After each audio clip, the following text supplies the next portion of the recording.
सावलीचा प्रवास, एक रहस्यमय प्रेमकथा। सूर्यास्ताची सोनेरी वेळ होती। आर्यन आपल्या नवीन सायकलने शांत गल्लीतून वेगाने जात होता, पण अचानक त्याचे लक्ष रस्त्याच्या कडेला असलेल्या एका व्यक्तीकडे गेले। रस्त्याच्या कडेला सयाजी आजोबा एका जुन्या, गंजलेल्या सायकलवर बसून अत्यंत दुःखी होऊन रडत होते। हे पाहून आर्यनने आपली सायकल थांबवली। आर्यनने आजोबांना विचारले काय झाले, तेव्हा सयाजींनी थरथरत्या हाताने एक जुना, फिका पडलेला फोटो दाखवला आणि आपल्या पत्नीची आठवण सांगितली। सयाजींनी सांगितले की त्यांची पत्नी गेल्या 40 वर्षांपासून एका विशिष्ट वळणावर त्यांची वाट पाहत आहे। आर्यनला हे विचित्र वाटले, पण तो त्यांना सोबत घेऊन निघाला। त्या वळणावर पोहोचताच सयाजींनी एक रिकामी खुर्ची पाहिली आणि आनंदाने म्हणाले की ती आली, पण आर्यनला तिथे कोणीच दिसत नव्हते।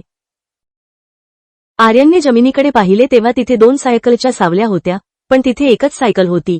सयाजींचा मृत्यू 10 वर्षांपूर्वी झाला होता, ते फक्त प्रेमासाठी परत आले होते।